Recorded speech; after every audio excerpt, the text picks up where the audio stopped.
to the Sportcat Show. That's right, ladies and gentlemen, boys and girls, children of all ages. You have the one, the only Sportcat. I am here with you today, and I can confirm that I am not the Pope. So it's not me. I don't know what to say. So. You are fake news. Well, there is that. Everybody come over, join the chat. Denise is here. Welcome, Denise. As always, it's a pleasure to see you. Hello, Wendell. You too. Chris, always great to see you. Chris, I wanted to message you and tell you I didn't post a lot of those comments last night because I respected you, and you'll know what I'm talking about. And yes, I did hand Miss Ginger off. She is getting a facial, and they're draining the other end, and then she's getting some treats and a bath and a grooming and all that good stuff. So maybe I will post pictures if anybody's interested on the Facebook page. Hello, Ken. Welcome. KG. Welcome. So that's, yep. All right. So Wendell wants to know if I know Martin Groves. I met him at the movie premiere. So, and no, she is inside the van. So, I'm sorry to hear that about him. I'm sorry to hear that. Me and him are supposed to go up to the land between the lakes. He invited me to come up there this summer. So I'm hoping that I get to do that. All right. Well, we're running a few behind because, we did have that. And the breaking news, Ross held the thing up a little bit as we were discussing it. In case you don't know, there is a new pontiff. I do not know the pontiff's name or who he is or who he was. Well, I guess you could say who he was because he changed his name. So I don't know who he is or who he was. That is correct. And so I have the TV on here. If I catch it out of the corner of my eye, I'll let you all know. But for the moment, I have no idea. I'm watching a camera. It's a drone swarming over a large mass of people outside the cathedral. So, all right. So I guess we will be soon adding this to in today's history. So, all right. Well, today is May 8th, and it is National Iris Day. They're a beautiful flower. Not my favorite, but they're a beautiful flower. It's Jamestown's Day, and that's in Colonial, Virginia. It's a beautiful little town if you ever get a chance to go. Make a Book Day. Interesting. Celebrate the ability of books to open doors in other realms. I am working on a book. And National Amyloidosis Day. Let's check that one out because I'm not familiar with that, and I like to discuss medical things. It's observed May 8th every year in Australia. Well, our Radio X Australian crew will appreciate this. The holiday was registered by Miss Tricia Gardner Wilson of the Adam Gardner Fund Incorporated in conjunction with the Westmead Amyloidosis Center to create awareness about amyloidosis, then raise funds for further research into the disease. It is a rare condition caused by the buildup of amyloid in certain parts of the body. Every year, amyloidosis claims 1 in 1,000 lives. That's interesting.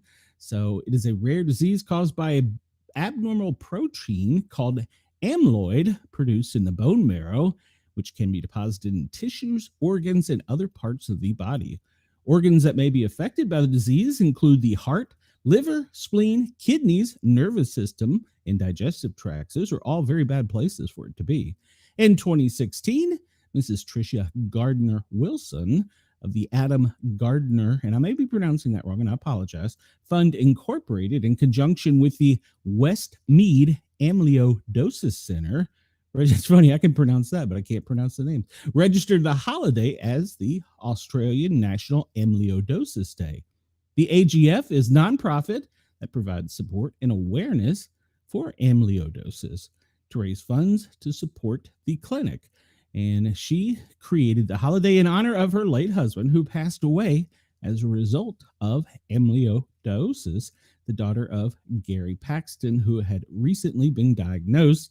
Also pitched in contribution to the holiday's development. She proposed adoption of a red ribbon with the words Amyloidosis Day as a symbol for the holiday. Unfortunately, Vincent lost her father to the disease in 2018. Thankfully, the ribbon was quickly adopted by patients and family members affected by amyloidosis. So a She made a box of red ribbons and sold for a gold coin to raise money for the Princess Alexandria Hospital. Gold coin. 1639, it was discovered. 1989, they had their first symposium on it. And then the clinic opened in 2007. And 2016 is when they registered the day.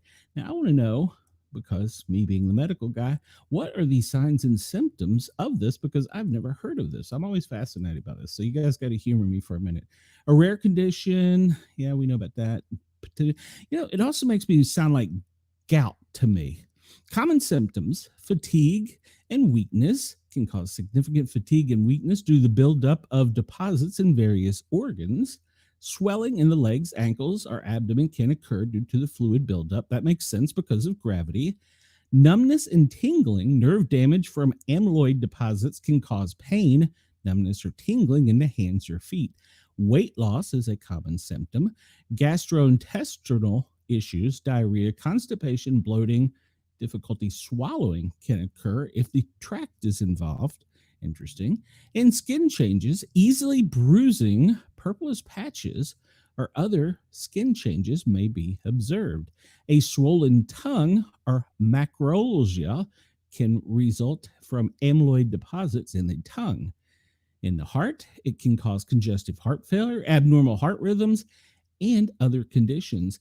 It can also lead in the kidneys to failure. Okay, well, it sounds like a pretty serious thing. I had never heard of it, and it reminds me almost of gout, because if you know, gout is also a crystal, and it does build up in your lower extremities, and it is extremely painful. Don't ever let anybody tell you it's not. It is. So we are hoping that maybe someone listening today can benefit from learning a little bit about that disease. We catch up in the chat here and see what's going on.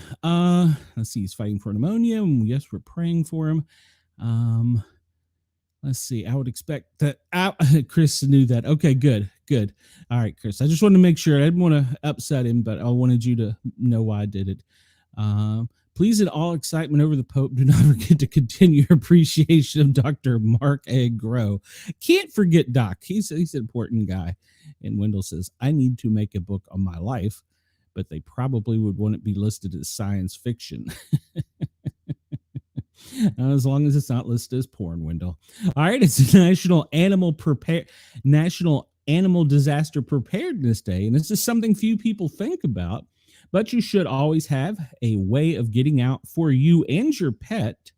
And I encourage people to have a smoke detector, obviously, outside the bedroom door, and obviously outside the kitchen, the laundry area, those places, in addition to the weather radio with 2 types of power. I also encourage people to have a fire extinguisher in their bedroom. And the reason I say that is, let's say you live in a rural area and you have to fight your way out. That could be your way out. So think about that. It needs to be a relatively large one, so it's going to be kind of an eyesore. But in case you don't have a window you can smash, you're on a 3rd or 4th story, or you've got a tiny bathroom window that you know you'll never fit through, or the firemen will never fit through. That's why they're changing code on a lot of things. Be thinking of those things. Know your escape route in advance. And when you're doing it, prepare your pets, because I can tell you they're going to freak out. Every pet I've ever rescued in a building, except for the lizard, we have found in a closet, under a bed, or hiding, much like children, because they're obviously scared by the beeping of the smoke detector, the vision change with the smoke. And of course, they can smell much greater than us. And by the time that the smoke gets down to them, it's even more dense, and they go into areas to hide. So have a leash and a collar, a crate, and a way of getting out for you and your animals, all of your loved ones. And Denise is saying that she has seen that is Pope Robert Francis. And Wendell says he has most of those symptoms. Well, Wendell, you need to go to the doctor and get checked out if that is the case. So it's National Children's Mental Health Awareness Day. That's a very important thing that we don't really think about. We take it for granted. But the kids can be depressed, especially after the C virus ran through the country. And now that so many are isolated just because they stay with their computer, the glass eye. All right. Well, I'm not a fan of this. It's National Coconut Cream Pie Day. Yuck. Ooh.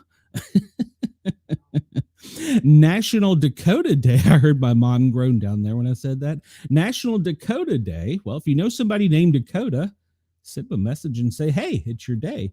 Well, here, this will cheer mom up. It is National Give Someone a Cupcake Day. So she can fatten me up by giving me a chocolate cupcake. So there you go. It's National Have a Coke Day. Well, I already had my 2 Mountain Dews for the morning. If you know somebody named Maria, it's National Maria Day. It's National Nova Day. It's a unique name that is, well, needs to be celebrated, all right? National Report Government Contractor Fraud Day. Well, I think Doge has got that one handled already. National Student Nurse Day. All right. That's good. We do need to thank them because, believe it or not, it's hard to get through nursing school. No Socks Day. Well, I celebrate that with No Pants Day. Reward Yourself Day. Well, I will eat the cupcake my mom makes for me. How about that? Time of Remembrance and Reconciliation for those who lost their lives during WW2. Yes, we should be thankful. We should be thankful for all of our veterans. It's Truman Day, so they want to celebrate and commemorate President Harry S. Truman's birth and honor him. Okay. Victory Day in Europe. Well, we definitely want to celebrate that when they were victorious in Europe over the Nazis. It's White Lotus Day. Those are like lilies, aren't they? Don't they grow in water? It's World Donkey Day. Well, there's one right down the street, so I will go down there and thank him today. World Ovarian Cancer Day. World Red Cross and Red Crescent Day. They have been part of my life. They have not only, they were some of the first people to teach me CPR and American First Aid, but when I've been out of the country, we've utilized their services as a flight medic. Today is Enrico Iglesias. Well, it's his birthday. Isn't that Charlie Sheen and Martin Sheen's family? I'm not sure. Maybe not. It's Harry S. Truman. We already said that. Trisha Paytas birthday. Okay. Well, happy birthday, Miss Trisha Paytas. Let's go on and see what other kind of trouble we can get into today. And we see, we'll just do this one because, well, it might give us something new. Have a Coke Day. We talked about that. Well, nothing new there. Nothing to see here, folks. So, all right. I might just give up on that site. So, today in history, and let me catch up here. The sad thing is, I haven't done nothing. Well, Wendell, that may be the problem because if you're not doing anything, all of your bodily fluids are sitting with the gravity and pulling to your lower extremities, your buttocks, and your feet. So think about that. And the only coconuts are good for suntan oil. I do like the smell of that. I got a hot fudge sundae the other day. Well, they do make hot fudge cupcakes. All right. So in 1753, a guy named Miguel Hidalgo is born. He was a Roman Catholic priest and father of Mexican independence, born in Guanajuato, Mexico in 1810. He gave an impassioned speech known as the Cry of Dolores, urging the Mexican people to rise up against the Spanish colonizers. This call to arms sparked the Mexican War of Independence. Hidalgo gathered an army of 90,000 farmers and poor citizens in his march across Mexico, but he was captured and executed in 1811. Now, as a priest, why was he doing that? I thought they were about peace. In 1886, the first Coca-Cola is sold. Well, I can get down with that. Dr. John Pemberton, he is the inventor of Coca-Cola in Atlanta, Georgia. He sold the first glass of the new soda at Jacob's Pharmacy in Atlanta. He had created the drink about a month earlier and brought a jug of it to a pharmacy on May 8th to test its potential as a retail product. It was sold for 5 cents per glass. In the first year, an average of 9 drinks were sold a day. He sold his interest in this business in 1888 and died without ever knowing how monumental of a success he had. The original one had Coca-Cola or cocaine in it and sugar. 2 ingredients they no longer have. They can bring back one of them. Wendell said I misread his statement. I don't know where Brenda is. Well, Wendell, I'm sorry if you said you have most of those symptoms. And he said, and you said you hadn't done anything. Well, okay, all right. Mount in 1902, Mount Pelée erupts, and where is that? That is, I'm going to guess, France. Where is it? A Caribbean island, destroying Saint Pierre. Okay. It is VE Day, 1945. Germany surrenders to the Allies. 1950, the Tolland man is found, a 2,400-year corpse, so well preserved that scientists could retrieve his fingerprints, was found in Denmark. I did not know that. 1991, Paula Jones claims that Bill Clinton sexually harassed her. Paula Jones was an Arkansas civil servant, and that claims that Bill Clinton harassed her at a conference at the Elixir Hotel in Little Rock. In 2018, Riley Gall is sentenced to life in prison for the murder of Emma Walker. Okay, she was sentenced for the murder of Emma Walker, formerly Walker's boyfriend, who was possessed with maintaining relationship, even goes so far as to kidnap her to get her attention. He walked around the outside of her home and fired shots through her bedroom, and they found her dead in the bed the next day. In a videotape confession, he would eventually they would eventually convict Gall of murder. Okay. I guess that is an important case. I'm not sure why. American Cardinal Prevost. Okay, I don't know where he's from. I'm assuming that's him waving now to the crowd. So it's Cardinal Prevost, and Denise, you said it was going to be. Well, let me scroll back here. What did Denise say his papal name would be? I saw it here somewhere. Pope Robert Francis. Okay, so Pope Robert Francis is our new pontiff. Wendell says, the sad thing is I went to the doctor and he has done nothing for it. Well, Wendell, I'm going to be honest with you. It is your responsibility to take care of your medical care in these days. And if your doctor's not doing anything, you have to take it into your own hands and find either another doctor or push. Chris says he's from Chicago. So does that make him the first American pontiff? Is that correct? Because I don't believe there has been one. I think there was one from the Americas, but I don't ever think there was one from the United States. 1660, English Parliament proclaims Charles II King of England and invites him to return. So tell me something here. I'm not up on my royal history. Why do they just invite you to be king? What made that guy so special?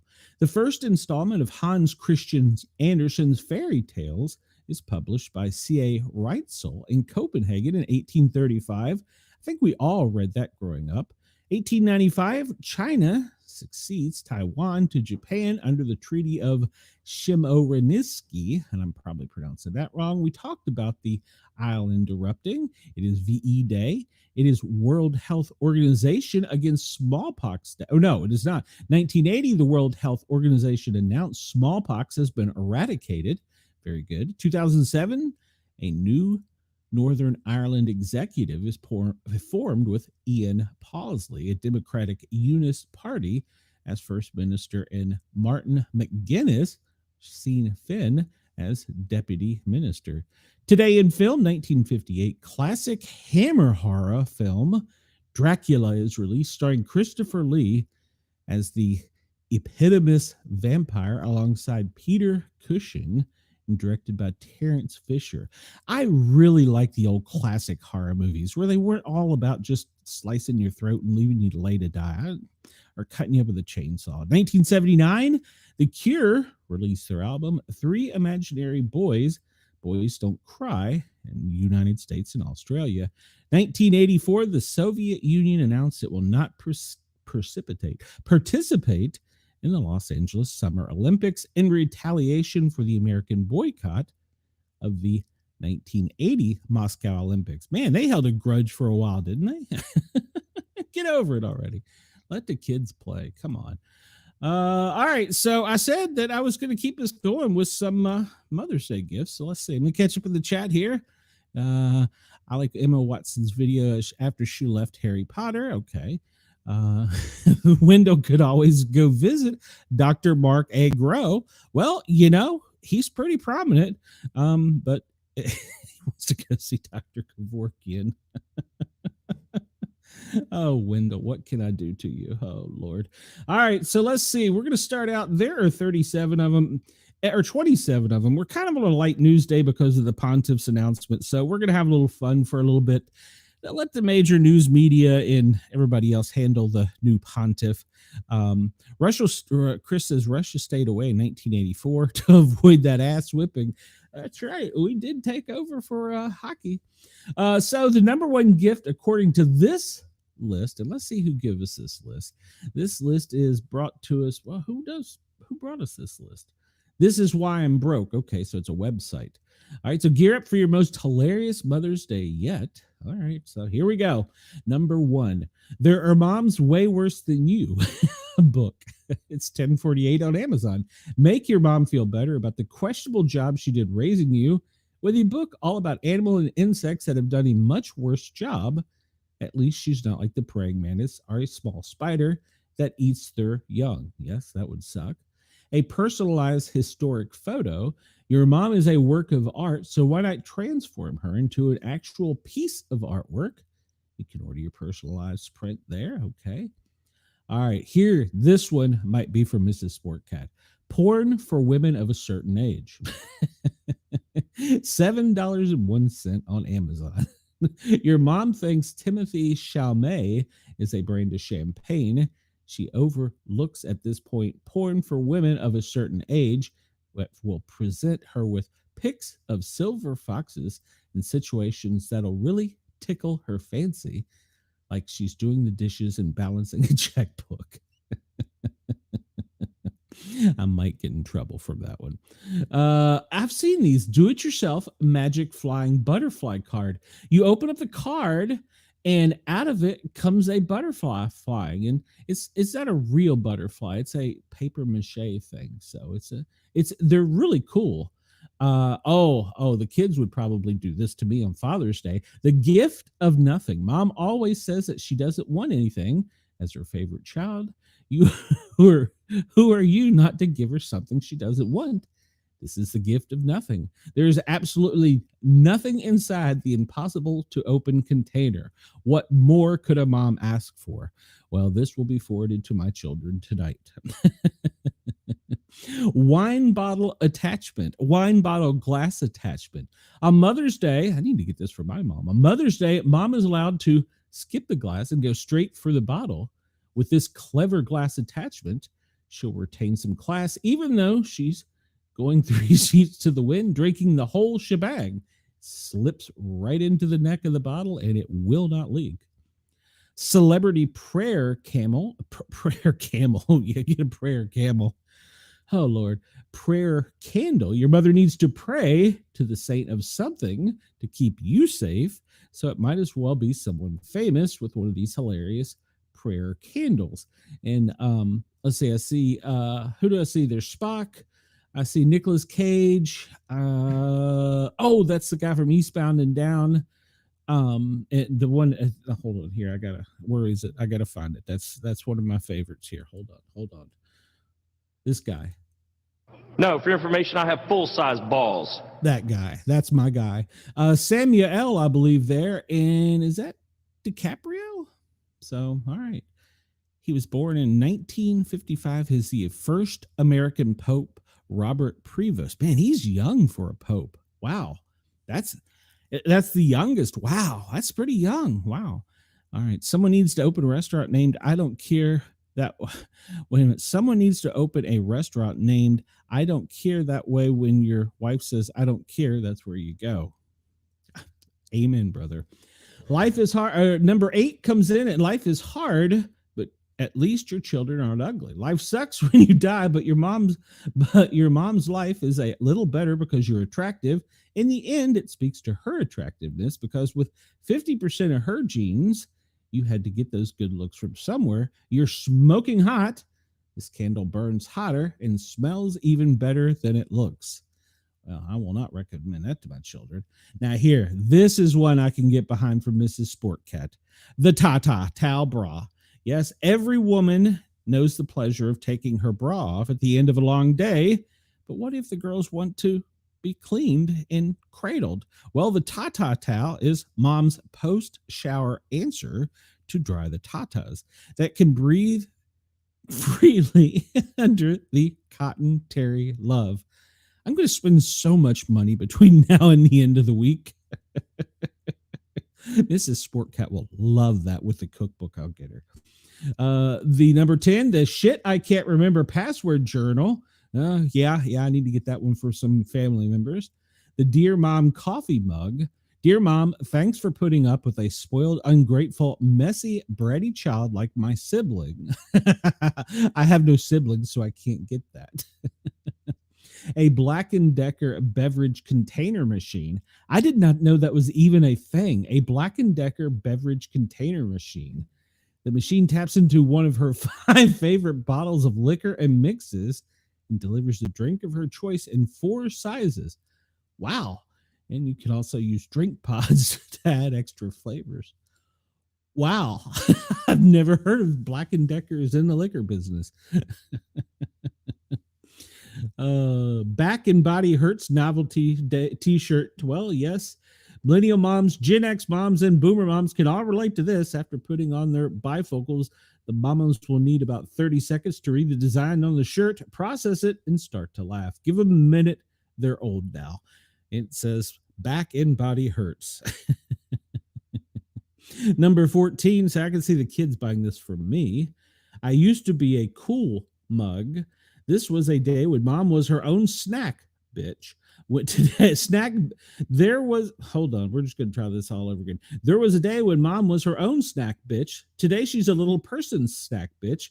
That's what happens when you have kids, and mom will never forget that she has to share her snacks now thanks to this mug that she'll have to share in 15 years when her kiddo starts drinking coffee. Never pick the habit up.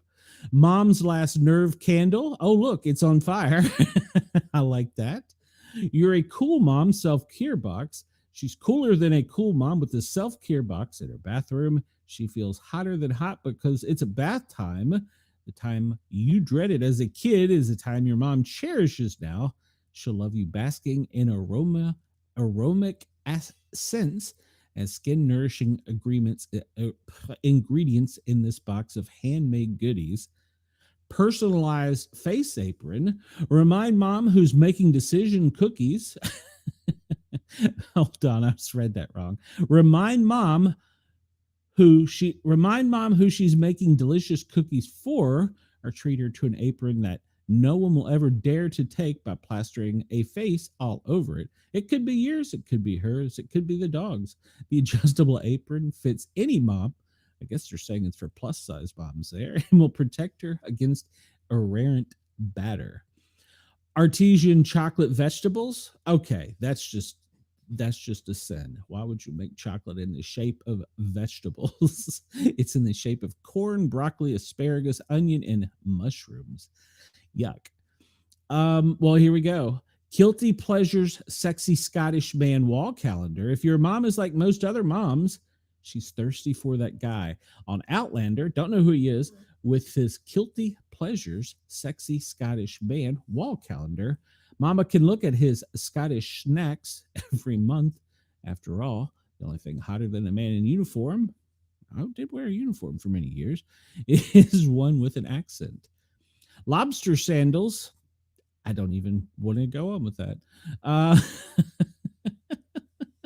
A journal called F, this shit show gratitude journal. Well, okay. It's definitely not Hallmark. It involves swearing like a pirate and getting you really effing passionate about what you're thankful for. That's exactly how it goes down in this peppy pineapple journal. All right. Sorry, I'm the reason you pee mug comes in at number 22. Mom hasn't sneezed, laughed, or coughed once since you were born without wetting herself a little. Would she ever tell you that? Hell no. But you can now know that she knows that you know, and you're sorry with a mug. Giving her coffee almost makes up for it. I'm sorry, I'm the reason you pee a little when you sneeze. Number 23, the mug is of all the vaginas in the world mug. There are a lot of vaginas on the planet. Almost 4 billion. We talked about this last night. Maybe more, but you came out of just one. That one vagina belongs to your mother. And now that you're thinking about a vagina, you can make everything awkward and hilarious with this mug. Of all the vaginas in the world, I'm so glad I tumbled out of yours. A comfy sweatshirt day. How to sell feet pics online. Yeah. Calm the F down bath salts. Garden genie claw gloves. That sounds like something that Amanda would enjoy. It's every rose has its thorn. They scratch mom, making this new gardening back to can scratch back. These garden gloves are clawed and have tough tips to allow them to dig through the soil. Oh, I'm sorry, Abe. Making it easier to plant and weed her garden. Rec room experience. Oh, I've seen these. You go in and you beat things up with a bat or a baton or throw things. Yeah, you could buy mom that. And then some moms cuss too much t-shirt. There are two kinds of moms that swear and moms that are liars. This hilarious t-shirt pays homage to the moms that use the four-letter words frequently. All right, Mrs. Sportcat would fit into that. How mom tells time wall. It's a shelf that has two mugs in the AM and two glasses of wine or two wine chalet holders for the PM. The funny dish towel. Well, you could get that. I'll just leave my joke there. Mom Life adult coloring book. We talked about this last night on the show. I did not know there was coloring books for certain things. The F it bucket mom affirmation tokens. Well, when she feels like saying F it, she opens up the little bottle and pulls out her affirmation. Funny peeing cowboy planter. All right, that's a cowboy that is peeing. All right. Whenever I'm late anyways, the numbers are all on the left. Personalized my favorite child. Well, it's a mug that you can personalize that has your name on it. Before you drink gummy. Mom loves some wine. Does she have time for a hangover? With before you drink gummies, the hangover will be stopped in its tracks thanks to a patented blend of herbs and vitamins. The little bear will protect Mama Bear from feeling a bear of a headache the next morning. Couldn't everybody benefit from that one? The Golden Girls Mad Libs. All right, everybody. Well, most of us are young and remember the Mad Libs. And Schitt's Creek Mother's Day wine labels. A donut bouquet. There you go. You're my national treasure mug. When you and your mom are discussing the finer points of Nicolas Cage acting career, she's drinking from a mug that reminds her she's in the footstep of legends. The national treasure mug is imprinted with a design that will make mom feel like the gem she is. Bob Ross waffle maker. Now, who doesn't want a Bob Ross waffle maker? Find your inner peace in the sweet embrace of carbs with a Bob Ross waffle maker. It makes 6-inch waffles featuring Bob's head or a 7-inch waffle imprinted with Bob's iconic smile. An inflatable foot spa. That's a good idea. Sippable wine glasses. Now that's a cool idea. It looks kind of like a peace pipe. It's a glass wine chalice with a glass straw that comes out of the bottom that you sip out of, kind of like a peace pipe. Moan and move on mindfulness journal. Well, sometimes you just have to have a good old grumble. Go on, go for it, let it rip and let it out. Moan and move on. It's a little sticky pad. I didn't end up, I thought there was only 27 of these. I didn't end up in jail. A funny candle. Instead of 3 hots in a cot, you're sleeping in a shoebox sized studio apartment. Instead of talking through plexiglass, you send emojis to each other on Facebook. Thanks to her, you're not in jail. And thanks to your mom's house, thanks to you, your mom's house will smell extra nice because she'll light this candle as soon as she gets it. The Cat Butt Adult Coloring Book. A personalized face hoodie blanket. All right. The self-help book called Let S Go. I can just say it. Let Shit Go. Self-help journal. I'm still hot. It just comes in flashes. It's a sign that mom puts on her desk. Good moms let you lick the beaters. Well, that's true. They do. Mom's S-list shirt, a sriracha bottle keychain. Hey, don't joke. That's good stuff.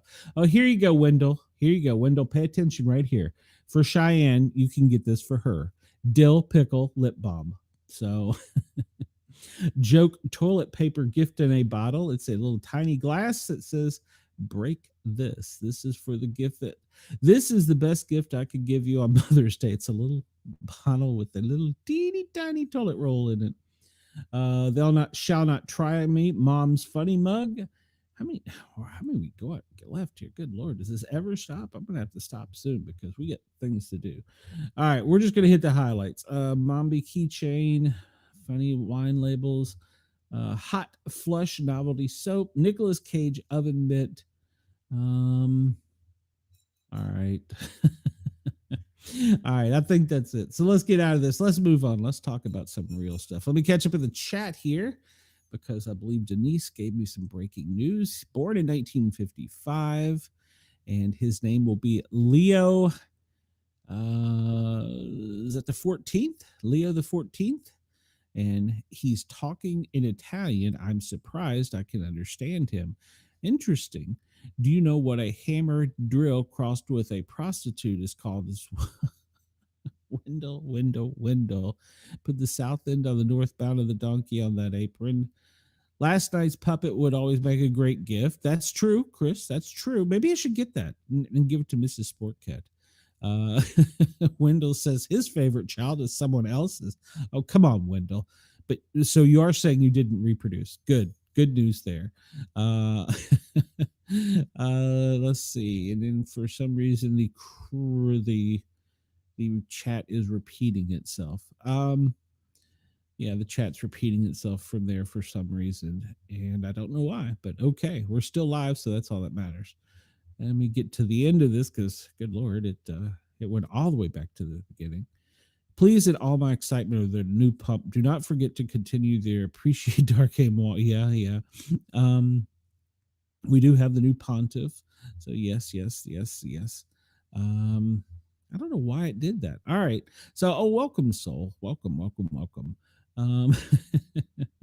A Bob Ross.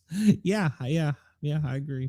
All right, so we'll start off with a letter to Dear Prudence. And it starts out with, help, our guest bathroom just exploded, and my husband is on a mission to punish the culprit. I can't believe he's even suggesting this. Dear Prudence, the toilet in our guest bathroom recently leaked all over the floor. It turned out the cause was a broken beeswax toilet seat.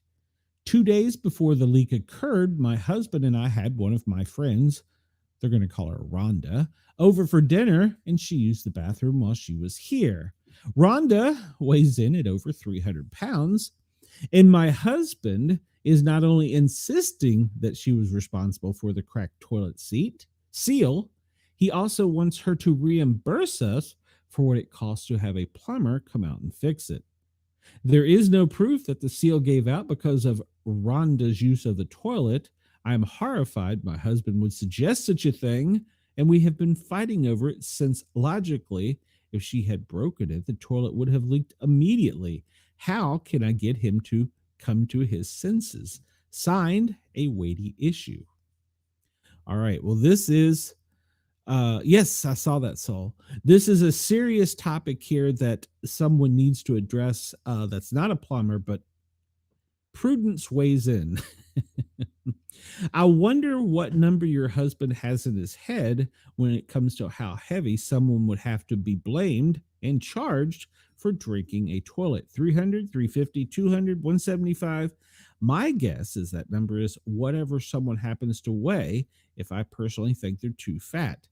I also wonder if Rhonda had been a 300-pound, 7-foot tall bodybuilding man and the toilet seat had broken after his visit, would your husband be suggesting that you send a bill for the repair? Something tells me you wouldn't have the same instinct in that case.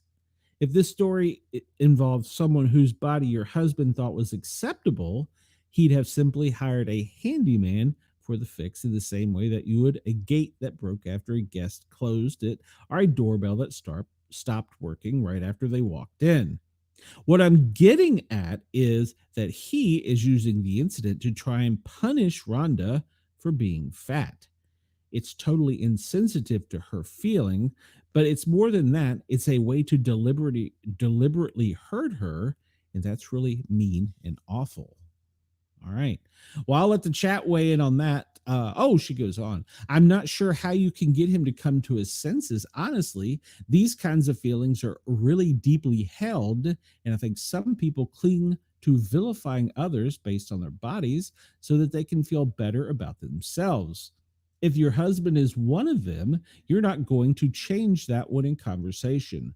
So obviously, put your foot down about billing Rhonda, but also, consider protecting her feelings in ways that go beyond the incident. I think that means keeping her away from your husband as much as possible. There's no way that his reaction to the toilet seal is the only way is the only way his fat phobia and his enthusiasm for hurting people whose body he doesn't like will rear its head. All right, well, let the chat weigh in there. What do you think? Should Rhonda be billed for the broken toilet seal? I think it's interesting how she went the other way with that, but we'll leave it at that. All right, so this comes to us from the Smoking Gun. It came out yesterday. It occurred at 3 a.m. the night before. A nurse has been accused of shoving cheesy nacho down the leggings of her wife during a 3 a.m. domestic battery, according to the Floridian police. Investigators say that the 40-year-old victim was making nachos with nacho cheese in the kitchen when her spouse, Alyssa Swan, she's age 39, pictured below, told her she shouldn't be eating this late and made a comment about her weight. Here we go. Another fat thing. Wonder she broke the toilet. During the argument that ensued, Swan, who had been playing video games in the living room, walked over to her spouse, grabbed a handful of the cheesy nachos, and shoved them down the back of the victim's leggings. Okay, why was she wearing leggings? When the victim, who is also a registered nurse, subsequently sought to change her clothes, Swan allegedly dragged her to the floor and shoved her fingers into either side of her mouth and hooked them like a fish, then continued to batter her by grabbing her head and slamming it into the floor multiple times. Okay. During the confrontation, the victim told police Swan made several comments that she was the one in charge and that her wife was not behaving. A friend of the victim called 911 to report the hearings that he heard on an open phone line of Swan striking her spouse. When police responded to the couple's Port St. Lucie, it's always Florida, residence, Saturday morning, Swan denied that a physical altercation occurred. She claimed her wife had been in a drunken rage and had thrown a plate of nachos and rolled around and covered herself in nacho cheese. That seems legitimate. However, an examination of the victim's leggings revealed what appeared to be nacho cheese on the interior backside, consistent with the story. A substance resembling nacho cheese was found smeared on a wall. The victim also had a knot on her forehead and a scratch on her right arm. And while Swan claimed her spouse had thrown the nachos, cops found the ceramic plate they were prepared on completely intact. I wonder if they ate any of them to make sure they were good. Pictured above, Swan was arrested for domestic battery, a misdemeanor. She was freed from the county jail Sunday morning after posting $250 bond. As a condition of her release, she was ordered to have no contact with the victim, and she must stay away from the woman's car, place of employment, and home. Since Swan resides with the victim, she may return to the residence accompanied by police to retrieve her belongings. All right. says 2 pages, but I don't see a continue. All right, so there you go. Two nurses get into a tussle over nachos because one nurse thinks the other nurse was too chunky. What I'm assuming leggings like sweat leggings is what I don't think they're like hose. I don't know though. What do I know? I don't understand women's clothing. All right, so we'll stay with the fat theme. Pop Tarts is expanding. Now, who does not love Pop Tarts?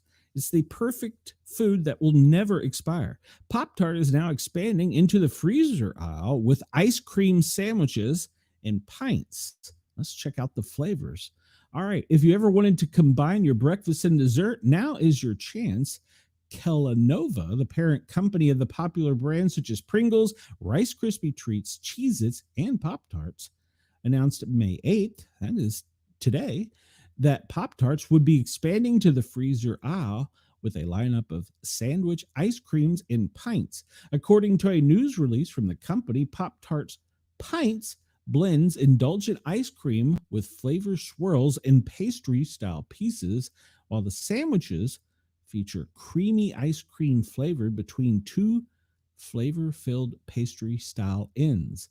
The ice cream sandwiches will be available in 3 flavors: frosted brown sugar cinnamon, frosted strawberry, okay, now we're getting somewhere, frosted chocolate fudge. There we go. That's it. That's going to have to be on the Sportcat grocery shopping list. The pints, meanwhile, will be available in the frosted brown sugar cinnamon, frosted strawberry, and frosted s'mores flavors. So we will start seeing them in freezers soon, and that's what they will look like.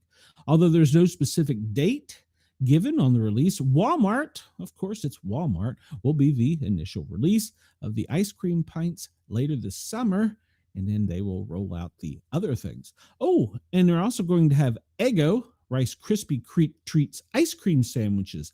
Eggo, Lego my Eggo. What flavor was it? Eggo. Let's see. That's coming out next month, or it's already coming out.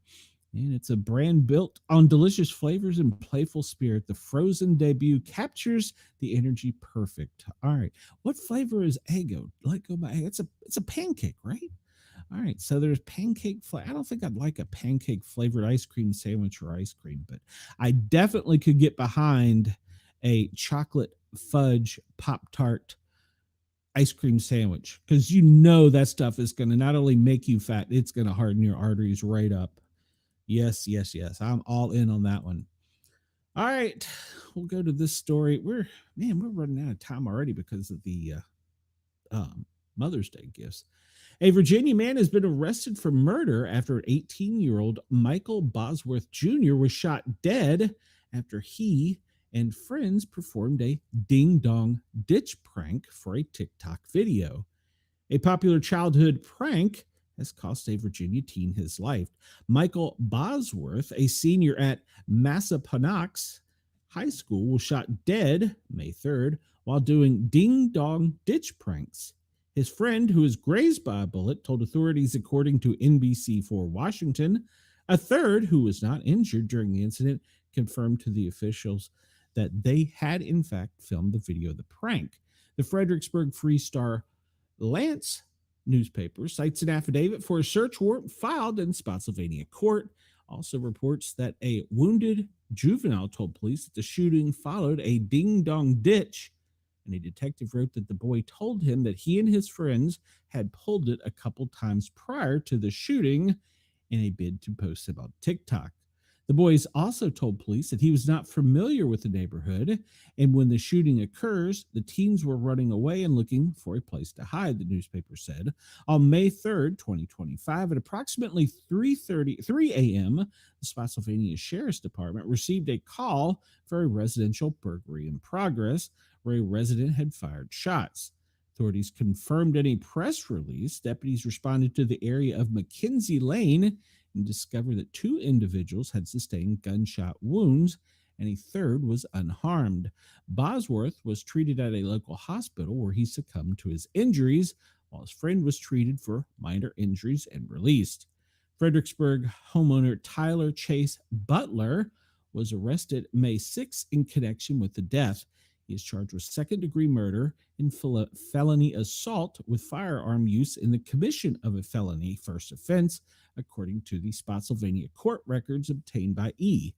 Butler, who is being held in jail without bond, told investigators before his arrest that the teens were trying to break into his home, NBC Washington reported. The shooting took place hours before the high school prom and less than 2 weeks before graduation. On May 6th, several of Bosworth's friends released helium balloons on the school's football field to honor him in his memory. All right, so apparently he was a freshman on the football team. All right, well, TikTok has done it again.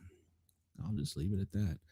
Let's see. No, go away, you kick person. I don't know who you are. Let me go back through the chat here. Yes. Okay. Chris says, I asked her if those leggings were mine, and she said, no, that's just nacho pants. Oh, Chris, you're funny. You're funny. All right. So this one comes to us. A woman missing for 60 years has been found alive. A Wisconsin woman who disappeared more than 60 years ago has been found alive by authorities. Audrey Berg home in July of 1962 when she was 20 years old, a press release from the Sauk County Sheriff's Office said. During a review of cold cases earlier this year, a detective reassessed the initial evidence and re-interviewed several witnesses. Sheriff Chip Meister said in the release. Why it matters? Well, law enforcement departments across the country have been reviewing cold case with the aid of new DNA technology. If you remember, one of the big companies went out of business and, well, the government took possession of it, including the self-submit websites such as Ancestry.com, which I believe my wife submitted me, so they'll probably be looking for me soon. As such sites have expanded, so have the number of solved cold cases, although not many cases result in a positive ending, especially over a half century later. You can go back and check out one of my Grin and Guardian shows. We had a retired colonel, I believe he was, from the Fairfax County Police Department, and he was the one that was spearheading this actual thing and the technology as well as the investigative process for handling these cold cases. He's now based out of Denver, Colorado. A babysitter for the Backenberg family originally told investigators that she and Aubrey had hitchhiked to Madison, where they caught a bus to Indianapolis, according to a missing poster that was on the Wisconsin DOJ website. The babysitter said she last saw her walking away from the bus stop on the corner around July 7th, 1962. Detectives were able to determine that she did leave her own home on her own accord, and she is now 82, was found living out of state, and confirmed to law enforcement she decided to leave and had not been the victim of a crime or foul play. Detective Isaac Hansen spoke with local news station WISN about the process he went through that led him to found Backenberg. He told WISN that the sister had an Ancestry.com account that linked to an address connected to her.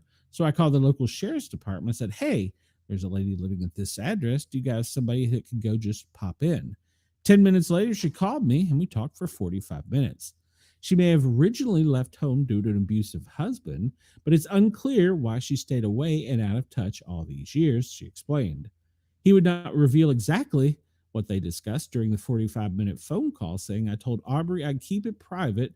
She had her reasons.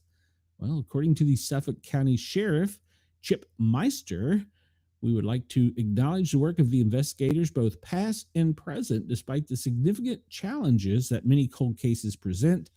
This resolution underscores the importance of continued work and dedication of the Sheriff's Office to providing answers to families in the community.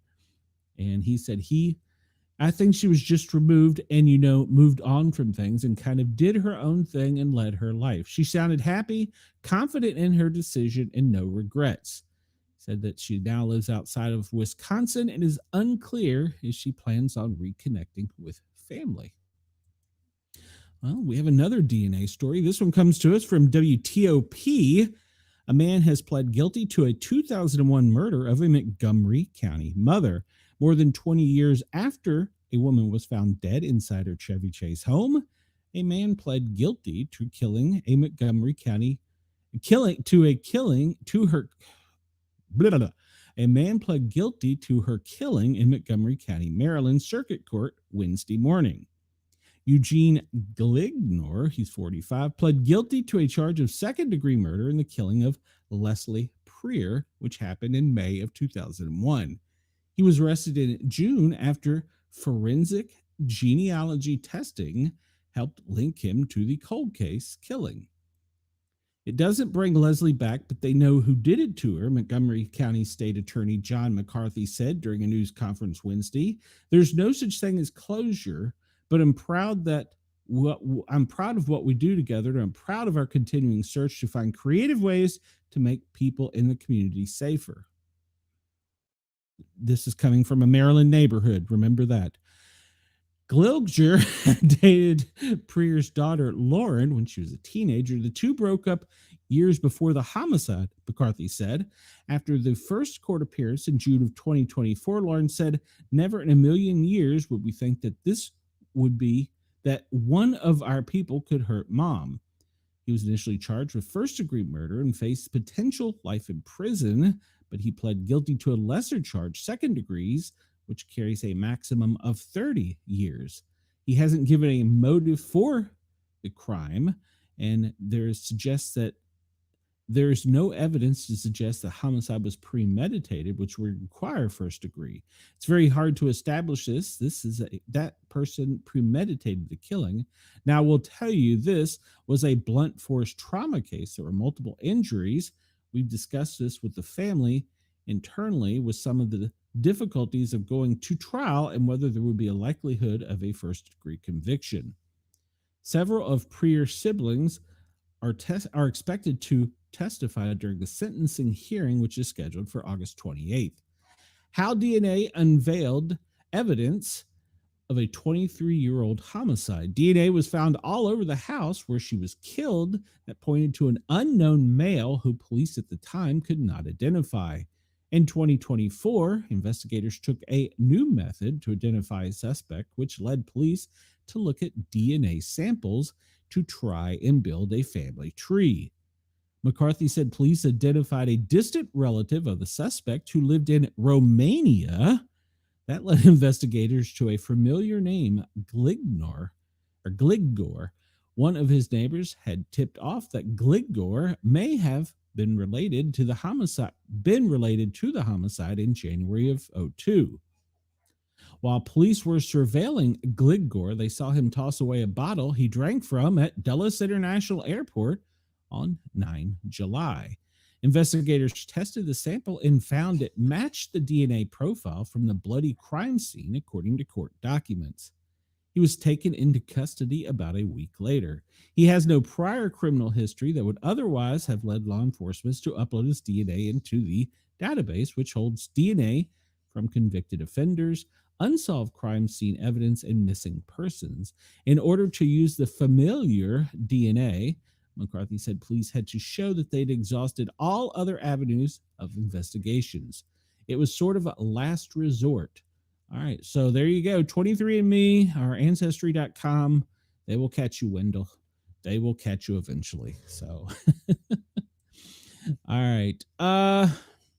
We're at the top of the hour, and I guess I'm just going to kind of skip over some of these. Just with a headline, Simon Cowell says he turned down $150,000 to judge a couple having sex. What?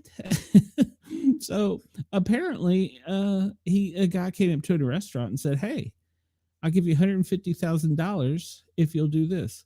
Wow. All right. Would you judge us having sex? Apparently he thought it was a joke, but he ended up convincing him that, no, we will pay you. And it was actually a lot of money. And I thought, no, I just can't do it. He cites the interaction as bizarre. You think? All right. And this is going to be something coming out. Is methylene blue RFK Jr.'s secret to staying healthy at any age? And I haven't done any homework on this, but apparently Health and Human Services Secretary Robert F. Kennedy is using methylene blue And that is what a lot of celebrities are using. And it touts that it can boost energy, metabolism, enhance cognitive function, and combat aging. All right. Though evidence remains limited. So it was first used in 1980s as a textile dye. A visionary physician, Paul Ehrlich, discovered methylene's blue antimicrobial properties against malaria, making it the first synthetic drug in modern medicine. Today, this century-old compound is FDA approved for methylmelaglobnia, a condition in which the blood cannot carry oxygen, but has garnered renewed interest for its off-label applications, enhancing mitochondrial, that's the energy inside your cells, function, and combating neurodegenerative diseases, and as an adjunct to the treating of long COVID. All right. And apparently Donald Trump has taken over for the First Lady duties, and he's redesigning the Rose Garden, and he's greeting tours, and Melania is MIA. And then this headline, I'll just let you go find on your own. This comes to us from the Daily Wire. AOC dared Tom Holman to come after her for helping illegal, and, well, he replied. So go have fun with that headline. All right, well, it's the top of the hour. It's a little past the top of the hour, and let's get into what we normally do. Thank you to Thank you to Yerg's Radio, radio.com, Radio Rainbow Radio, and soon Right Talk Radio. I don't think it's in service yet. Radio X in Australia, and to Pine Island FM. What we do here is somewhat of a prepper show. It's more of an anti-prepper show because, well, we tell you why you didn't die today instead of why you did die today. I watched a guy, he was angry at his viewers on his show because they were commenting, for 10 years, you've been telling us we're going to die and we haven't died yet. And he went and pointed out all the bad things that had happened in the past 10 years. But his headline was pretty much, you're going to die today. So Chris says, evidence remains limited. We know this is great news, but we want to keep this exclusively for the elite. Yes, you are correct. You're correct. And, well, he would be one of the elite. So one of the ways we keep this topic going for the non-prepping prepper is by giving a small brief of what the president would give. And before it starts, we kick it off with sometimes some real topical humor. Sometimes it's something that's funny. Sometimes it's just silliness. So you never know what you're going to get. But you do know that the second hour of the show, you're going to get some hard facts. This comes to us from the FEMA National Watch Center. It is the daily operations briefing for Thursday, 8th of May, 2025. It was presented to the president at 8:30 a.m. Eastern time, but they've eliminated all the secret squirrel stuff for us. All right, so national current operations that they're monitoring. There is no new significant operations, and there are no new declarations. They are monitoring severe thunderstorms in southern plains, Tennessee Valley, that's this guy here, the Southeast, and the southern Appalachia. That's the West Virginia and the other side of the Smoky Mountains. Heavy rain, flash flooding, southern plains, and the Northeast. Yes, that's correct. So we do have, let's just go ahead and point this out before my friend sends me a picture. In the higher elevations of Colorado, there is some mixed precipitation and chance of that Yankee dander. All right, so we got that out of the way. There's some scattered showers from Idaho back up to the Northeast, all the way across Montana and Nebraska, and a little tip of Wyoming there. You may see some scattered showers. And then in the Four Corners region, you could also see some scattered showers. Texas now, on the other hand, along the southern border, you can be prepared for some severe thunderstorms. And at the time this was made, they were prognosticating them to be more in the Texas part of the panhandle. But since then, we'll look at the live radar, they have shifted, and that severe chance is now over in Louisiana. And Louisiana will be receiving a large amount of rain volume. And so Louisiana is under the gun at the moment. Mississippi, Alabama, Georgia, and Tennessee, you're in the gun early evening. Later tonight, this is going to move over to the East Coast and up into the Northeast. Now, there is a possibility of a tornado coming out in Northeast Alabama, Northeast Georgia, specifically the Tennessee Valley, aka Knoxville, Johnson City, that area. And then later this afternoon, that will move up through southwestern Virginia into West Virginia. And then by tonight, you could anticipate some heavy rain and flooding along the, we'll call it the Delmarva coastline, going up to almost New England, and a very, very, very slight risk of some tornadic activity. But the severe thunderstorms could be more intense in New England than what you're used to. So please be weather aware, and please have a weather radio that is powered by both battery and electricity. For Friday, well, the southeast, you're going to get some rain, scattered rain, but most of it's going to move up to the northeast, up in the mid-Atlantic, Chesapeake Bay, the I-95 corridor, up through Maine. You can expect to see some spotty showers on the upper end of the I-95 corridor. In the Maine region, you can expect to see the heaviest precipitation, while it will be to the south of the I-95 corridor, all the way down to almost the Keys. It will just be spotty and back over to the west, but you can still anticipate seeing some scattered showers. Now, on Saturday, it's going to get a little bit clearer, but there's still the potential, as always, during the summer in the southeast for a pop-up shower. So be weather aware, and that Yankee dander is still possible in the higher elevations of Colorado for the next 2 days. Let's look at where they're calling for the most extensive rainfall. And as we talked about yesterday, it was in Texas. Today, it is moving over towards Louisiana, and it's going to extend inland pretty much all over Georgia and Alabama, right up to the Tennessee line, extend over to Florida. And you can expect on the Floridian coast, on the East Coast, to get some heavy rains and flooding. And that's going to continue throughout the day and move up the coastline. Savannah, Charleston, Outer Banks, and then towards the Chesapeake Bay, where it'll break up for a bit. And then later in the afternoon, New England will get the most rain. But you're going to expect some intense rainfall in that area. For the Northeast, it'll make mud season that much more fun.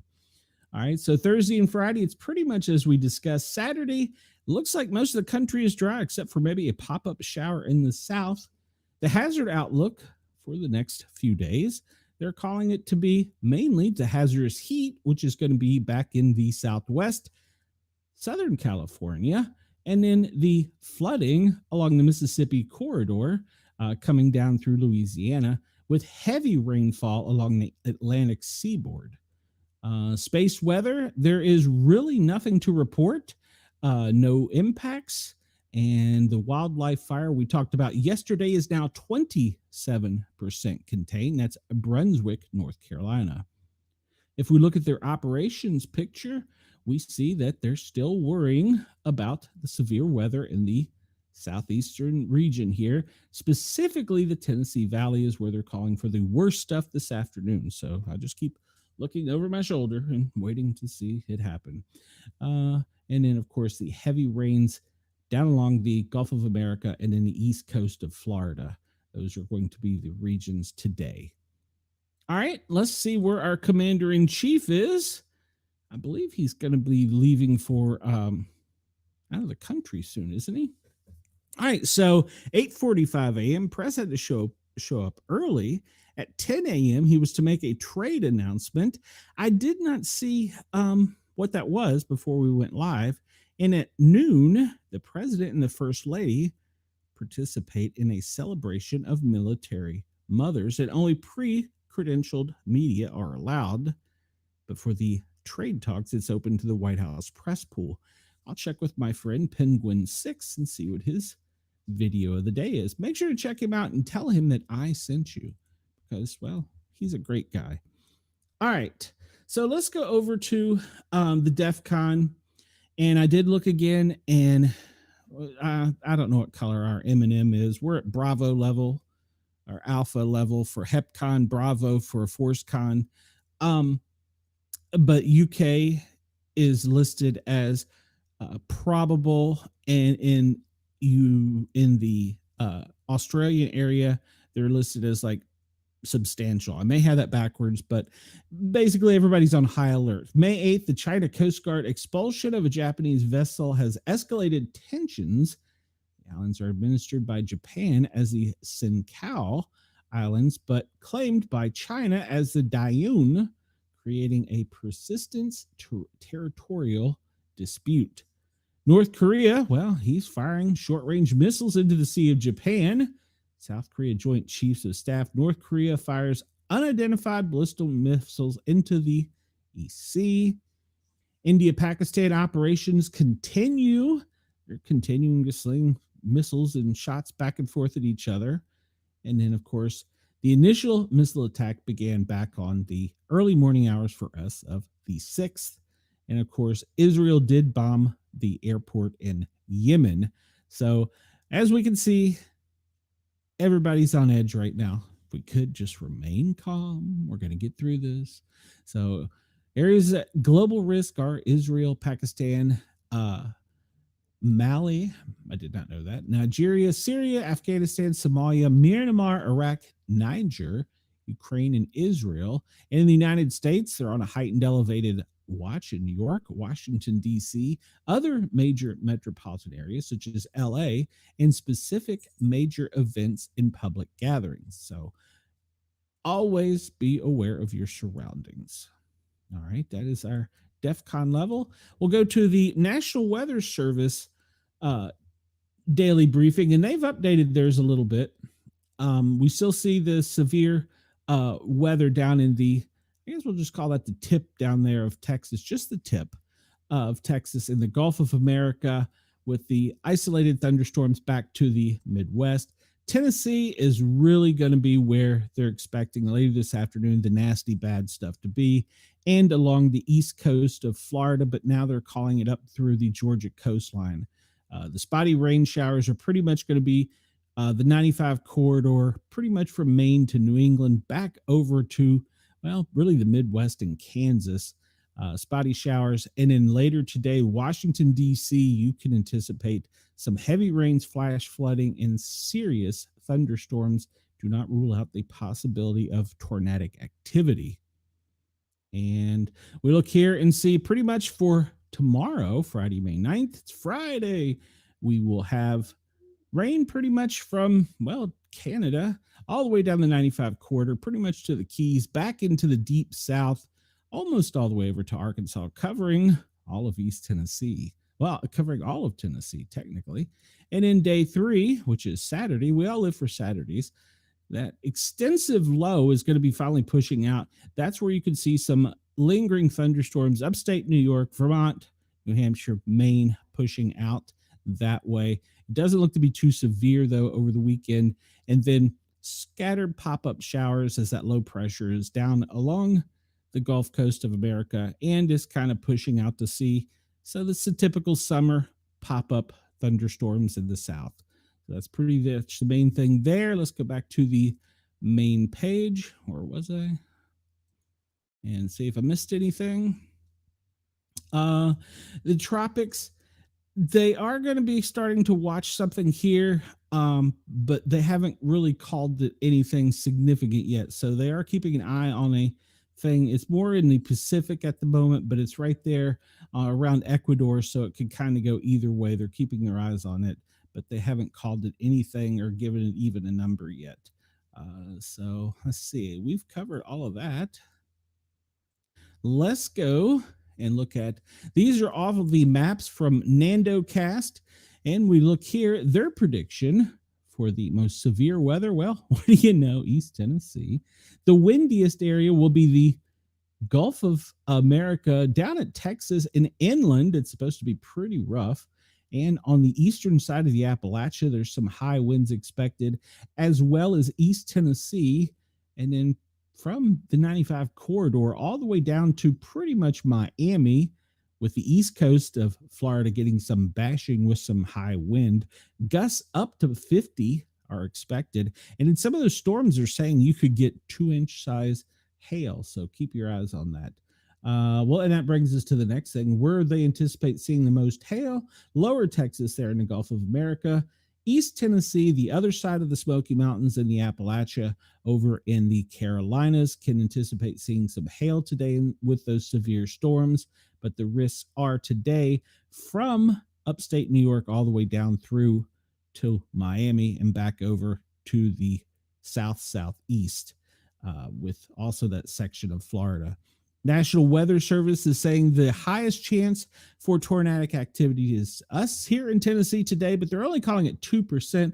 But remember, they had Florida ranked less than that, and they had one, or they had actually several on the East Coast. I don't think they ended up doing any damage, and they had the one in the Keys that crossed the islands. And then a slight chance, 2% down in South Texas. All right. In the wind outlook, well, the same areas with high winds, 15% chance of high winds in the Tennessee Valley, Smoky Mountain region, and then pretty much from the DC region down to, we'll call that Cocoa Beach. Cape Canaveral, I know you were anticipating some gale force winds later today. And then the next day, we're going to be calling for the winds to die down slightly. And then the hail outlook for all of that is, according to the National Weather Service, those same areas we've already discussed. Let's look at the current radar. We're running pretty close on time here. Oh, I'm sorry. Let's go to the Australian forecast.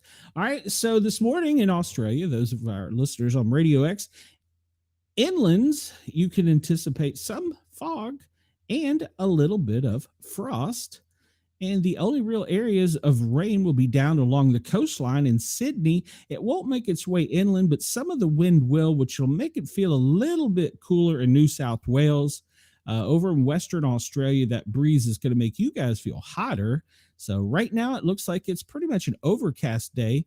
And in the central part of the continent, there is some light frost and fog expected closer to the coastlines. Let's look at the current radar, and we see that really the only thing happening is right around Brisbane and Sydney, and it's off the coastline, so it's not really doing much. And then there's a small thunderstorm, but kind of to the northwest in Queensland. Let's look at the precipitation that they're predicting. Really nothing onshore except maybe slightly inland in Brisbane. Otherwise, there's not going to be much precipitation.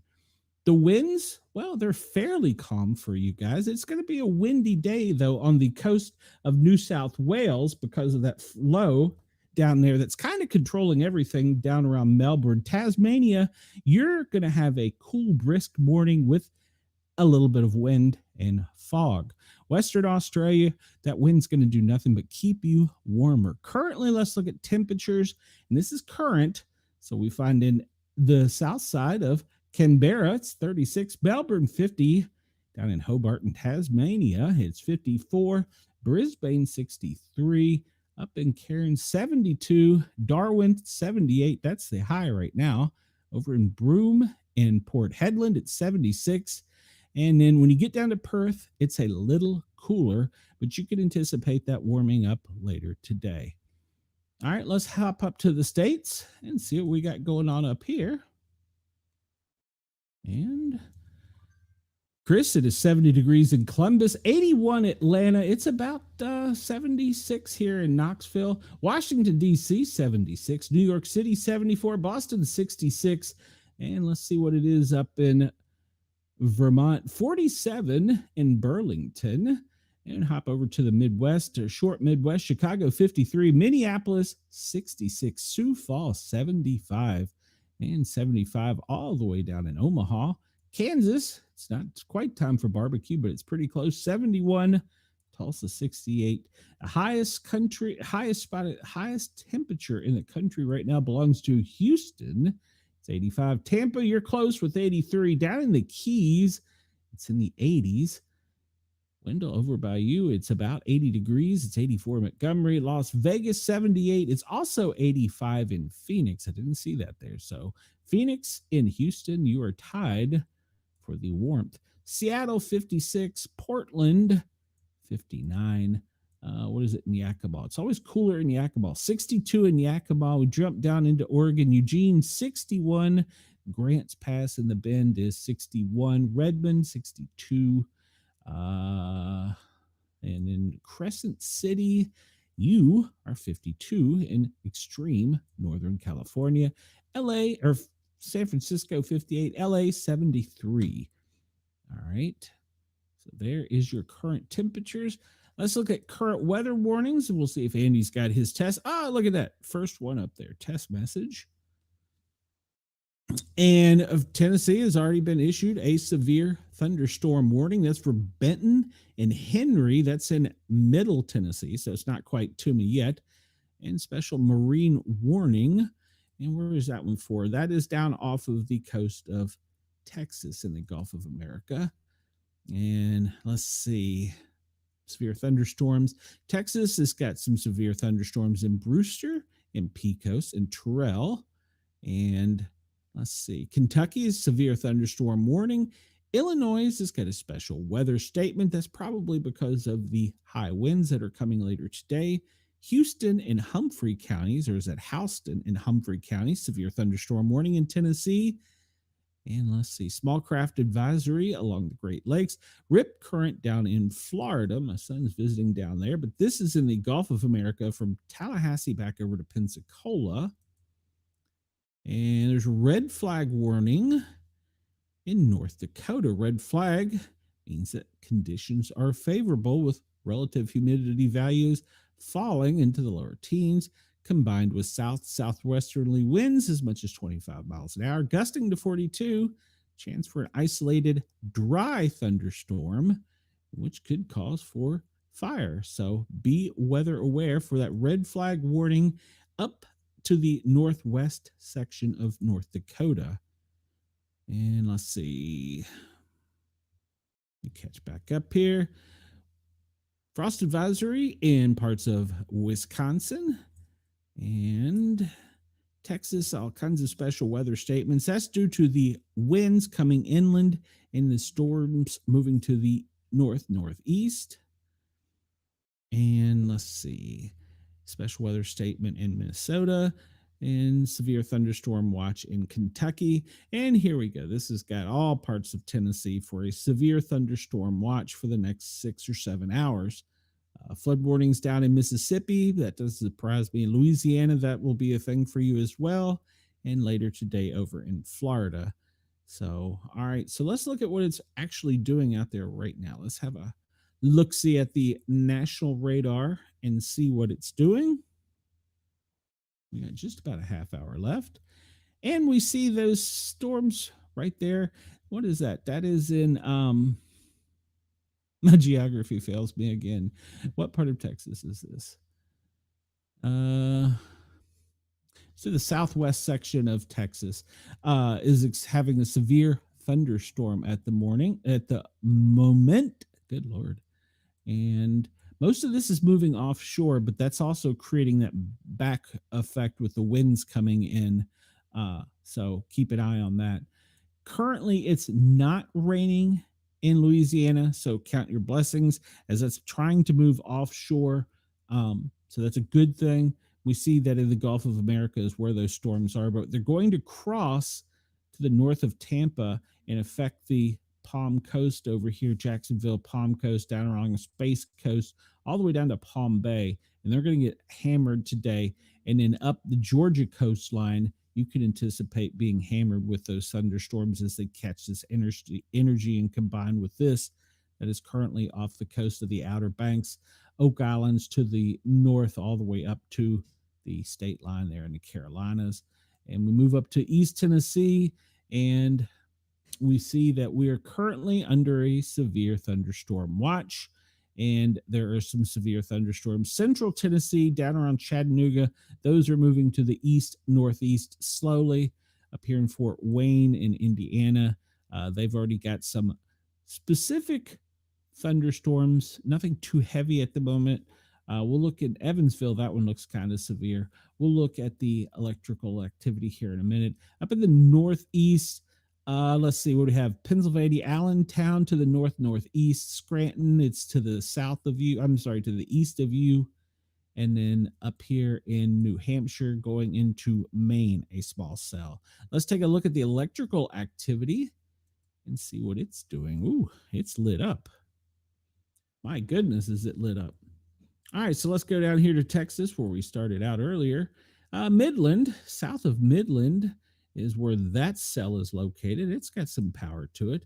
But look here off the coast. Goodness gracious. Look at all that energy. If you are on an oil rig out in this area right now, seek shelter. You do not want to be on an oil rig during an electrical storm. Nope, nope, nope. And that electricity continued. No, Wendell, I haven't talked to him. That electrical activity continues pretty much all along the coastline, the Gulf of America, up along Texas, Baton Rouge, Louisiana, Pensacola, back over all the way down past Tallahassee. And that's going to push to the northeast, cross over Florida, central Florida, and that's where it's going to light up the east coast of Florida. And we see already here on the coast of Georgia and Carolinas. You can see Hilton Heads get lit up. Down here, we can see just to the north of Brunswick. And then, of course, the Outer Banks is getting it as well. So hang tight there. And let's look up here into the northeast. That storms are currently northwest of us at this time. They're moving in a northeasterly manner, which means they're going to swoop down. They're going to get locked in this little valley here.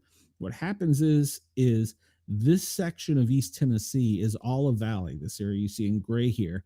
So the storms will be on both sides of this, and it will dump right in the center of the valley with some heavy rain and thunderstorm with intense electrical activity anticipated. Up to the northeast, it doesn't look to be anything. Maybe north of Harrisburg, there's a small cell, and maybe a small cell over, I guess that would be Delaware. Is that right? Yeah, I guess it would be Delaware. But it's a real tiny one. Let's take a look and see where the power is currently having the most problems. We see California right now is having the highest power outages. There are 13,604 people without power. Texas, 3,986. Louisiana, 3,574. Pennsylvania, you're about caught up from that storm. 2,248. Minnesota, 2,119. Let's see if we can see in California. It looks like Inyo County is where most of the power outages are. They're only claiming 192 there, but what did they say for California is 13,966? That seems like must be here. Oh, there's 2,000 there. All right, so it's throughout the state, spotty. We didn't see anything over in California. Wonder if it's just due to the amount of people. All right, let's move on. And Wendell, I messaged him. He has yet to either read the message or look at the videos, one or the other. I don't know.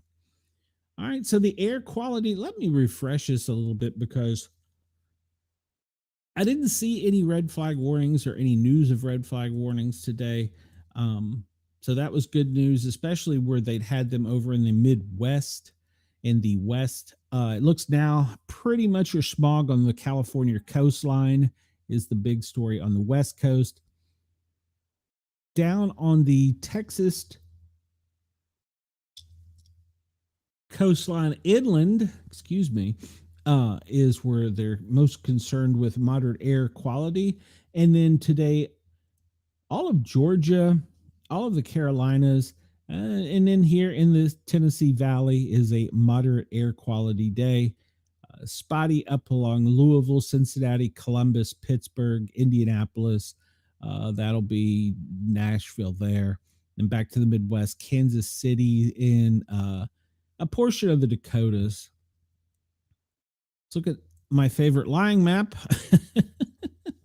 This comes to us from the Weather Channel. It is the allergy map. The tree pollen map. Oh, they're saying we're code green today. I've actually been outside today. It wasn't too bad. Most of the code red is across parts of Ohio, Illinois, Indiana. I guess that would be going into the Midwest all the way to Kansas City, as far down as maybe Oklahoma. And in the Midwest, it's kind of spotty code red days out there, but it's code orange for most of the West and Midwest. The red is pretty much the center streak, about the top third of the country. Let's look at the weed pollen. Nothing substantial as of yet. Yes, I know that. And the grass pollen, well, it's getting summertime, and so the grass is getting greener and greener. So that's just popping up. Just picture it from going from the deep south, from Texas to the Keys, going upwards and inching slowly. It's all the way through the south, southeast, Midwest. It's creeping into the northeast, Cincinnati, Ohio, up into the northeast up there. So it's coming for you up there as it warms up. The aches and pains map for today, according to the Weather Channel, well, due to the thunderstorms here in the south, it's kind of high, and then it's elevated back up here to the, what you call that, the Midwest, I guess, the northern Midwest, up into the Montanas and Dakotas. Up in that area is where they're calling for the most aches and pains of the day. Let's see if there's no other maps to show there on the Weather Channel. You can go check them out over on the Weather Channel. And we'll look at the wind map for the U.S. And I'll use this one first before we get into a lot of the pollens. And we see this really hasn't changed much over the past 2 days. And that's because that low has just sat there and hasn't really moved. It stalled out. So it's kind of just hanging tight where it is. It's kind of a pain in the tuchus. Look at the smoke map, and it really hasn't changed much from yesterday. The smoke is coming down from the wildfires in Canada up into the Dakotas, and then the fires are extending from Mexico up into the, I guess we just say up into Texas and Louisiana region. Nothing that severe. Then let's look at the overall picture here of everything. This is for those of you that are watching or listening. This is the AI generated pollen smoke pollutant map that comes to us from IQ Air. It takes and shows us where the wind streams are, how they're blowing, and what's being blown with them. And it shows us in various color intensities as to what they are. We're no longer getting any of the dust or smoke off of the African continent. That has got a break at the moment. But we see that a lot of the smoke from pretty much Panama north to Mexico is being caught up in the Gulf of America and pushed up pretty much, the eastern half of the country.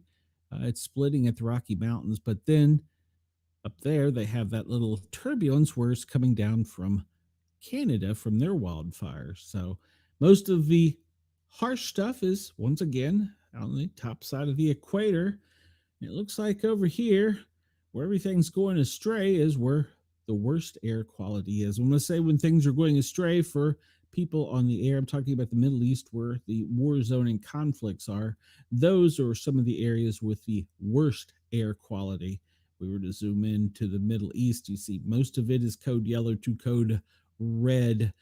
Tel Aviv is, well, it's code brown. It's reddish brown. Drop down to Australia. Yeah, let me back up here because I do have some listeners, believe it or not, I do have some listeners that are over here on the Russian front of Ukraine. So let's check out their air quality and see what it is. I got to find it first here. Let me find my map. There we go. And they're kind of almost a code yellow day today in Ukraine. It looks like their winds are coming from the northeast and pushing to the southwest over Ukraine. So most of their wind is coming down and hitting into the Black Sea. And so there you go. Over in Australia, or down in Australia, your winds, that little low is really dominating down off of the coast of Tasmania and Adelaide, and it's just creating that circular crossover wind effect. It's made for a pretty breezy day, except for Sydney, where it's probably windiest, and it's created the warmth over on the western part of the coast. But your air is fairly decent for today. Am I trying to do a Brokeback Mountain with my microphone? What is it you're implying, Soul? I don't know what you mean. What the hell do you mean, Soul? I have no idea what you're talking about. Space weather conditions. We see today their code green. We'll look at the aurora for the next 24 hours. Aurora, and see that, well, it's not going to drop down anywhere near the lower 48. So we cannot anticipate seeing the northern lights. You don't typically see them unless there's a sunstorm. All right, we've got about 15 minutes left. Let's take a look at the fires here. Over here, we talked about this one, Black Swamp. They're saying it's 60% contained. Rock Creek on this side of the Appalachia, 94% contained. 97 for Table Rock.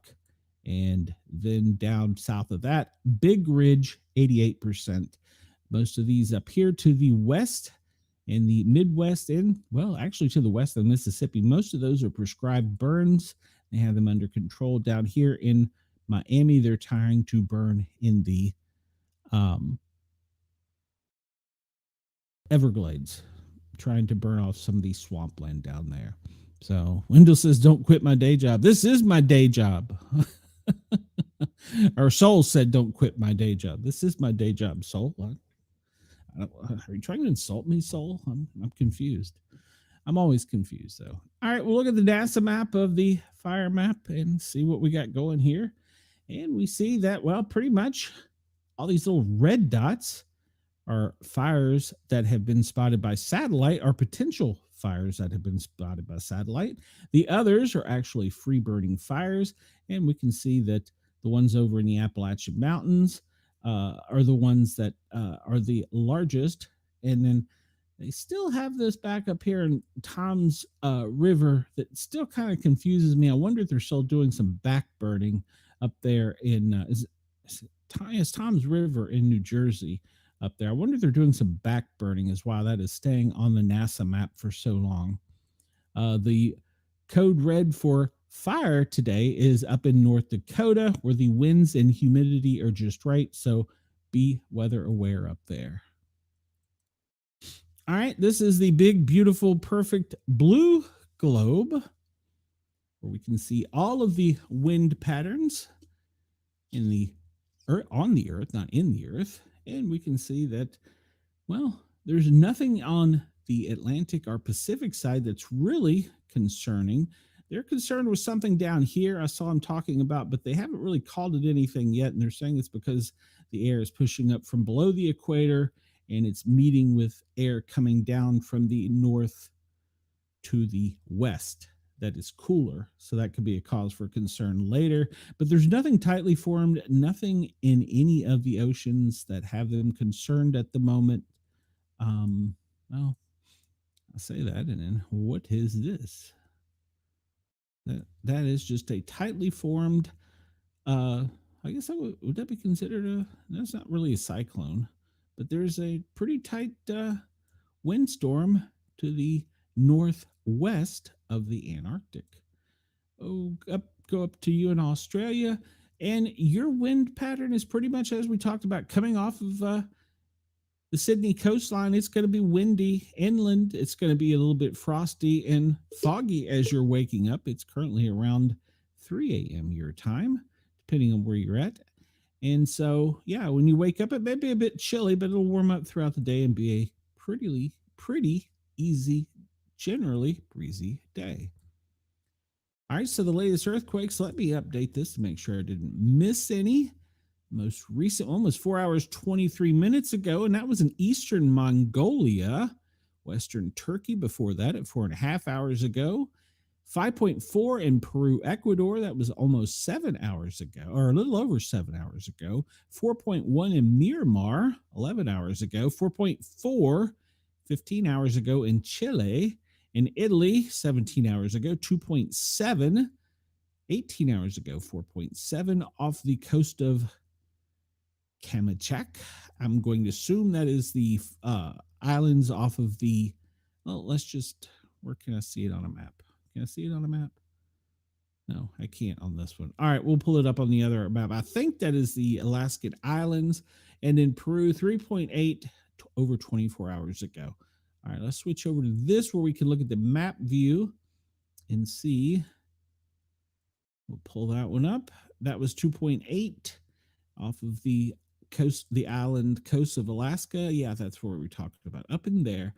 These are the most recent one here is in New Mexico, Eunice, New Mexico, 3.1 in Eunice, New Mexico. It looks like there's been two of them right there close together. There was a second one in Eunice.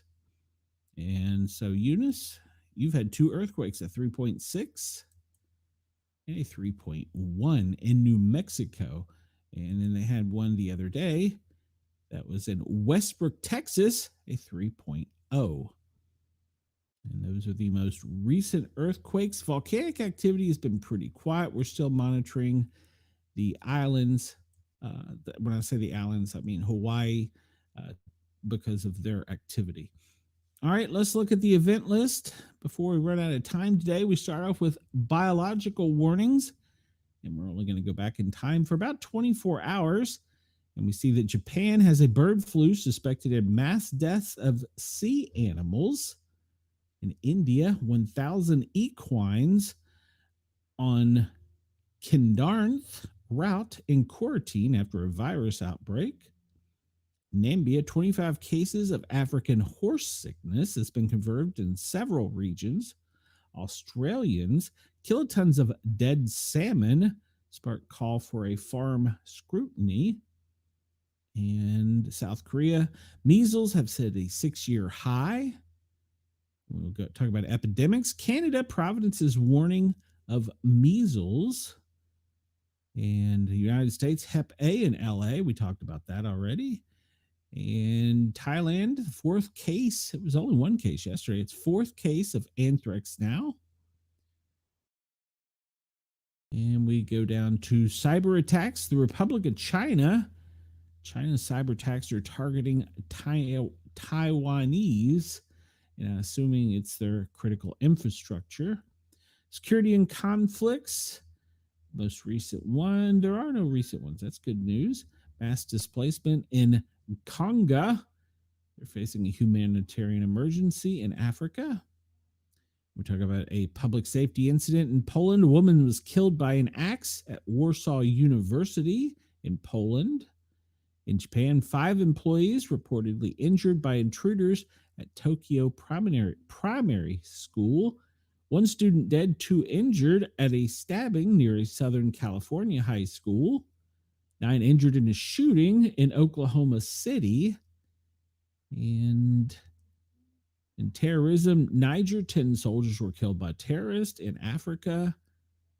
And in war, we know bad things are going on in Ukraine and Israel and over in Pakistan and Afghanistan. And we see there was an explosion in Pakistan. 3 explosions rocked Lahore. Emergency response team has finally reached the site.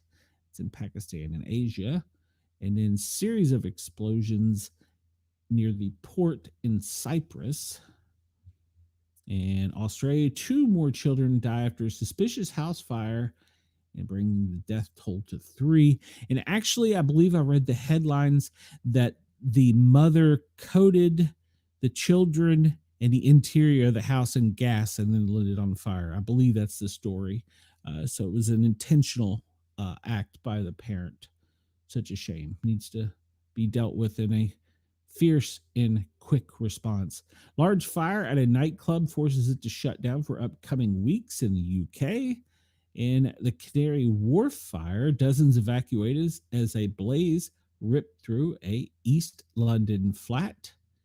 And a property agricultural fire in Witham Friary, UK. And let's see. Outdoor fires we've talked about. We've talked about earthquakes and volcanoes. We are still monitoring all of those. And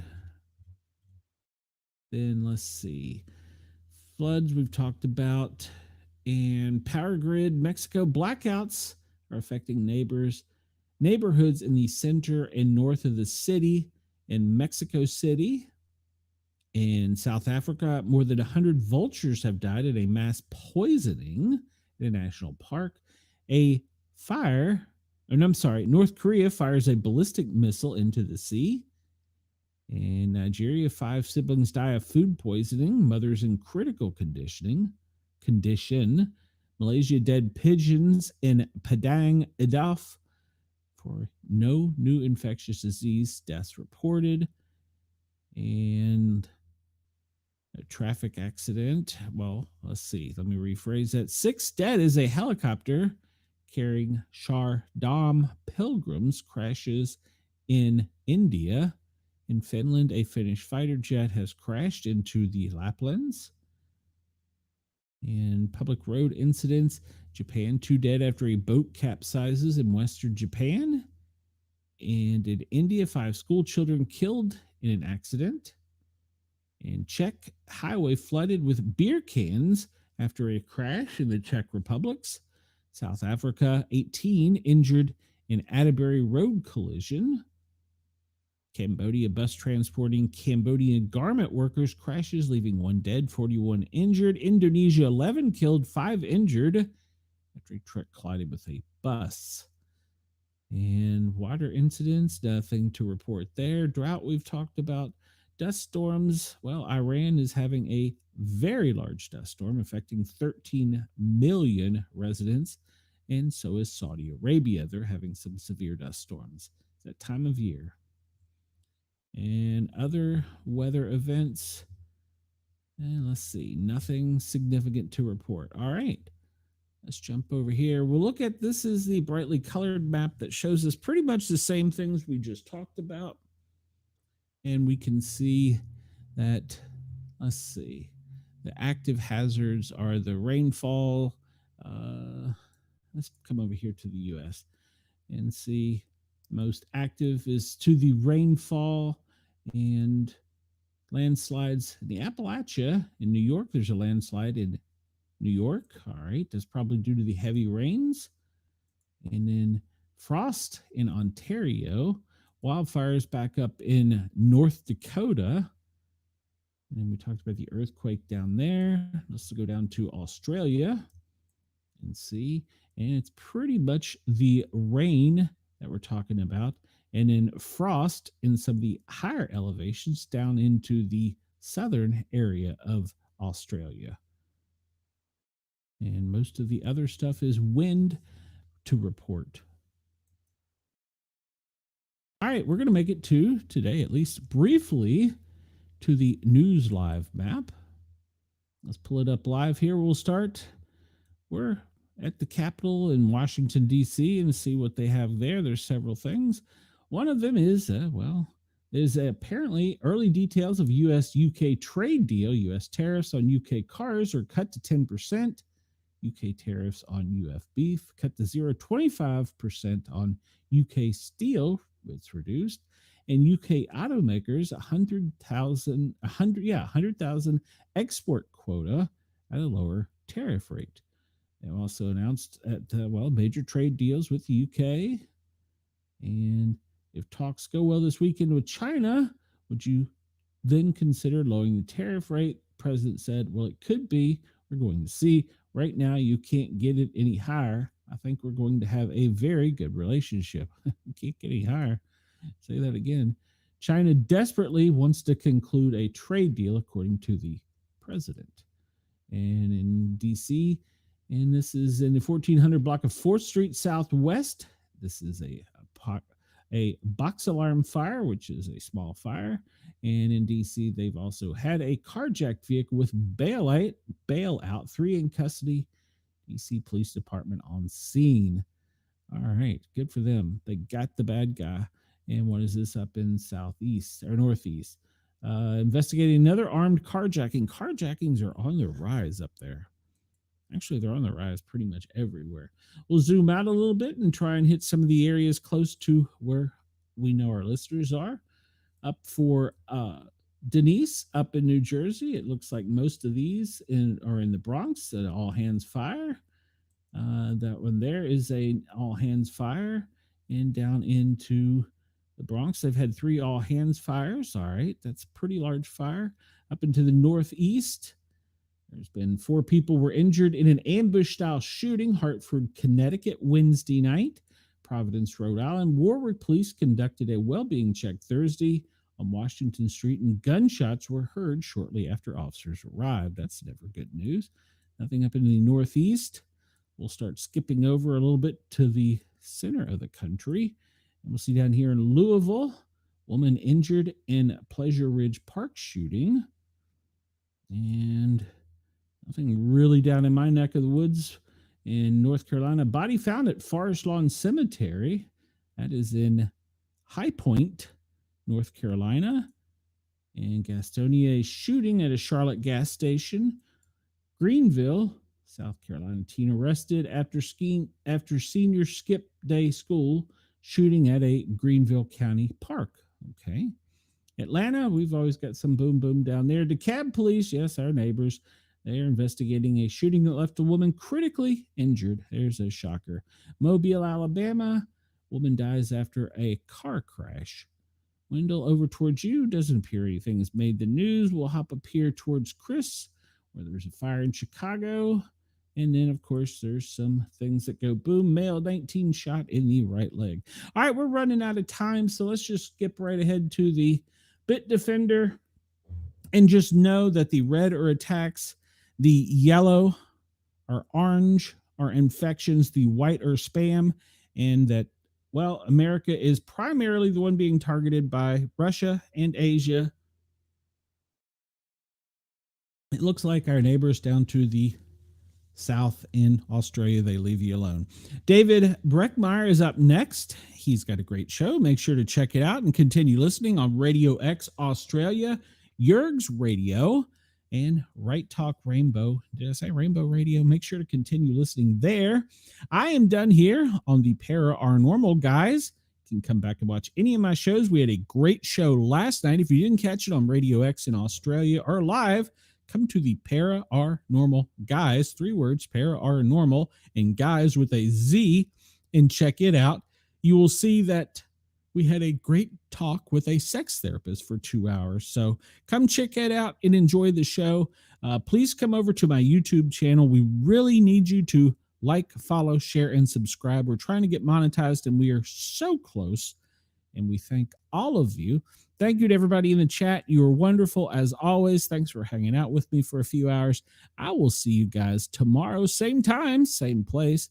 Till then, everybody have a great day. Sportcat is out.